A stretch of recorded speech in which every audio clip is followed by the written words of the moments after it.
ये सामान लेकर नीचे पहुंचते हैं तो तभी सारा के पिता एक सीक्रेट दरवाजा खोलते हैं जिसके बारे में सारा को कुछ नहीं पता होता। फिर सारा और उसके पिता उस कमरे के अंदर जाते हैं और तभी मौका देखकर सारा के पिता उस सीक्रेट कमरे का दरवाजा लॉक कर देते हैं, जिससे अब सारा अंदर लॉक हो जाती है। हालांकि वो चिल्लाकर उनसे दरवाजा खोलने के लिए कहती है, लेकिन उसके पिता दरवाजा नहीं खोलते और वहाँ से ऊपर आ जाते हैं। दरअसल इस दरवाजे को खोलने का एक सीक्रेट कोड होता है और जब सारा उसमें गलत बटन दबाती है तो यहाँ की लाइट भी चली जाती है। अब सारा को कुछ भी समझ नहीं आ रहा होता कि उसके साथ क्या हो रहा है। वो जोर जोर से चिल्लाने लगती है और उसकी आवाज ऊपर उसके पिता को भी सुनाई देती है, क्योंकि कमरे के वेंटिलेशन से उसकी आवाज पास हो रही थी। इसलिए उसके पिता उस कमरे के वेंटिलेशन को भी बंद कर देते हैं ताकि सारा की आवाज उस सीक्रेट रूम से बाहर ना आए। फिर सारा उस बॉक्स को चेक करती है जिसे वो अपने पिता के साथ इस सीक्रेट रूम में लाई थी। तभी वो देखती है कि उसके अंदर उसका पूरा सामान है। इसके बाद जब सारा की मॉम और बहन घर पर आती हैं तो काफी देर बाद भी सारा वापस नहीं आती, जिससे वो उसके लिए बेचैन हो जाते हैं। अब 2 दिन बीत जाते हैं और सारा का कुछ पता नहीं होता, इसलिए उसकी मॉम अब पुलिस को बुलाती है,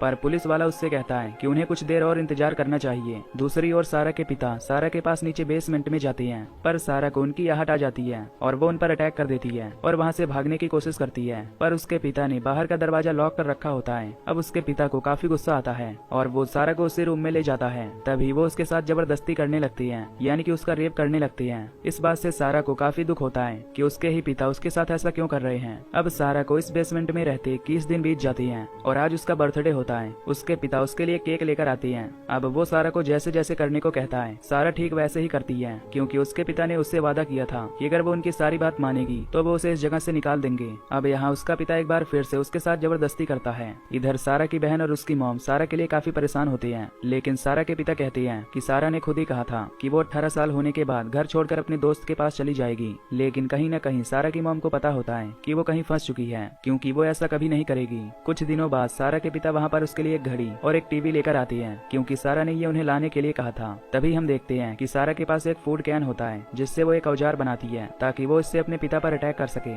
फिर उसके पिता जब दरवाजे के दूसरी तरफ आते हैं तो वो उन्हें अपने पास आने के लिए कहती है, लेकिन तभी उसके पिता को शक हो जाता है कि वो कुछ तो गड़बड़ करने वाली है और जैसे वो उसके पास आती है तभी सारा उन पर हमला करती है, लेकिन वो इससे बच जाता है, जिसके बाद वो सारा को बड़ी ही बेरहमी से मारता है। तभी सारा का दोस्त क्रिस्टोफर, जिसके साथ वो पार्टी में गई थी, वो उसके घर आकर उसके पिता से पूछता है कि सारा कहाँ है, लेकिन उसके पिता साफ साफ मना कर देते हैं कि उन्हें इस बारे में कुछ नहीं पता। अब ऐसे ही 1 साल बीत जाते हैं, जहाँ हम देखते हैं कि अब सारा प्रेग्नेंट भी हो चुकी है और बहुत ही जल्द वो एक लड़की को जन्म देती है। अब सारा इस बेसमेंट से किसी भी कीमत पर निकलना चाहती थी, लेकिन उसके पास भागने का कोई रास्ता नहीं होता। अब ऐसे ही काफी दिन बीत जाते हैं और अब सारा को उस बेसमेंट में आज 4 साल हो जाते हैं और एक बार फिर से वो प्रेग्नेंट हो चुकी होती है। इस बार वो एक लड़के को जन्म देती है और अब सारा के इस बेसमेंट में 2 बच्चे हो जाते हैं, जिनके साथ वो यहाँ पर रहती है। दूसरी तरफ हम क्रिस्टोफर को देखते हैं, जो आज भी सारा को ढूंढ रहा होता है, क्योंकि वो उससे मिलना चाहता था। जब वो उसके घर पर आता है तो उसे सारा की बड़ी बहन मिलती है। वो उससे सारा के बारे में पूछता है। सारा की बड़ी बहन बताती है कि सारा पिछले कई सालों से लापता है, लेकिन तभी क्रिस्टोफर कहता है कि पिछली बार जब मैं यहाँ आया था तो तुम्हारे पिता ने कहा था कि वो एक लड़के के साथ भाग गई है, लेकिन ऐसा कुछ भी नहीं हुआ है। इस बात पर उसकी बड़ी बहन को अपने पिता पर शक होने लगता है। वो कहती है कि शायद उसे उसके पिता ने कहीं छुपा दिया है, इसीलिए उन्होंने कभी उसे ढूंढने की कोशिश नहीं की।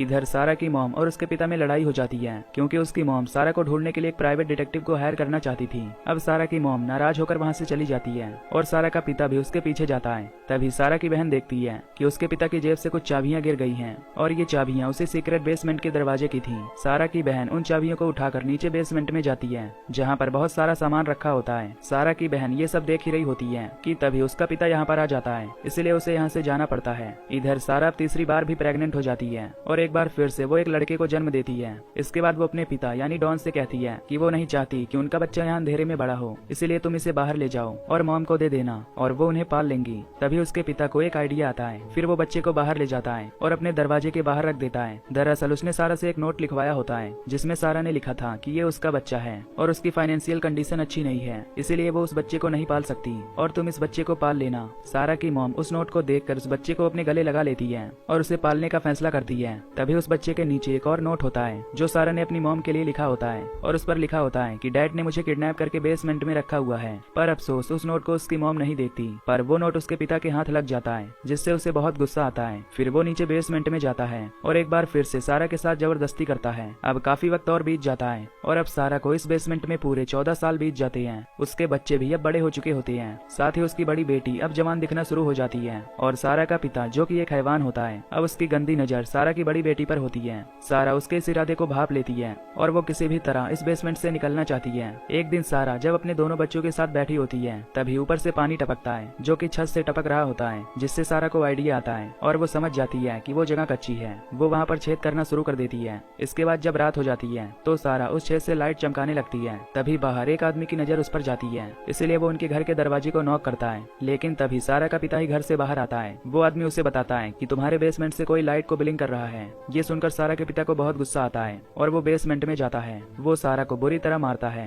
सारा यहाँ पर प्रेग्नेंट होती है और उस पिटाई की वजह से उसका मिसकैरेज हो जाता है। अब ऐसे ही दिन बीतने लगते हैं और सारा के दोनों बच्चे यहाँ पर परेशान होते हैं, क्योंकि उन्हें नहीं पता होता कि उन्हें किस बात की सजा मिल रही है। फिर जब वो सारा से इस बारे में पूछते हैं तो सारा उन्हें सारा सच बता देती है। वो कहती है कि जिस आदमी ने उन्हें यहाँ पर कैद किया है वो कोई और नहीं बल्कि मेरा पिता है। तुम सब उसी के बच्चे हो और वो किसी भी तरह उन्हें उससे बचाना चाहती है। ये सुनकर सारा के दोनों बच्चे यहाँ काफी डर जाते हैं और जब ये बात सारा के पिता को पता चलती है कि सारा ने उन्हें सारी सच्चाई बता दी है तो उससे सारा पर बहुत गुस्सा आता है और फिर से वो उसे बुरी तरह मारता है। सारा की हालत बहुत खराब हो चुकी होती है। साथ ही वो अब भी अपने दोस्त क्रिस्टोफर को याद करती है, जिससे वो आखिरी बार मिली थी, और वो उससे प्यार भी करती है। लेकिन अब वो कैसे भी करके अपनी बड़ी बेटी को यहाँ से बाहर निकालना चाहती है। इधर सारा के पिता की जॉब चली गई थी, जिससे उनके सारे फंड्स भी खत्म हो जाते हैं और उनके ऊपर बैंक का लोन भी होता है, जिससे अब उन्हें ये घर खाली करना होगा। और अगर ऐसा हुआ तो उसका सारा काला सच इस दुनिया के सामने आ जाएगा, क्योंकि जो भी नई फैमिली इस घर में रहने आएगी वो आज नहीं तो कल सारा और उसके बच्चों को ढूंढ लेगी।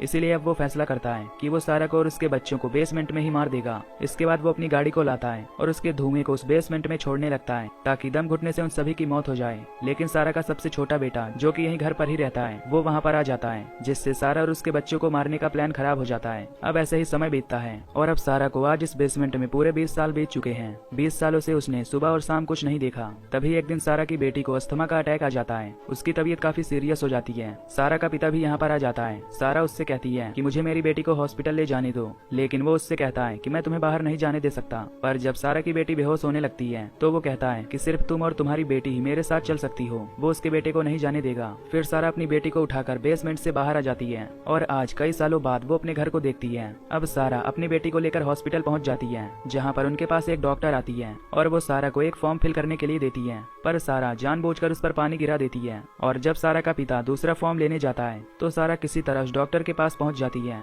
और उसके गले लगकर कहती है कि प्लीज मुझे बचा लो। तभी उसी वक्त सारा का पिता भी वहाँ पर आ जाता है। तभी वहाँ पर एक पुलिस वाला भी होता है और इससे पहले उसका पिता वहाँ से भागता वो उसे पकड़ लेता है, जिसके बाद ना चाहते हुए भी डॉन को अपना काला चिट्ठा बताना पड़ता है। इसके बाद अब सारा के बेटे को भी बेसमेंट से निकाल लिया जाता है। अब पूरे 24 सालों बाद जब सारा की मॉम सारा और उसके बच्चों को देखती है तो वो पूरी तरह शॉक हो जाती है। उन्हें इन सब पर यकीन ही नहीं होता कि उनकी बेटी के साथ ये सब हो चुका है, जो कि खुद उसके पिता यानी डॉन ने किया है। अब सारा इन सब से आजाद हो गई थी, लेकिन आज भी उसके दिमाग में वो सब जो उसके पिता ने उसके साथ किया था वो चल रहा होता है। तभी हम क्रिस्टोफर को देखते हैं, जिसने अभी तक शादी नहीं की होती है और सारा अपना ज्यादातर वक्त उसके साथ बिताती है। और ये मूवी यहीं पर खत्म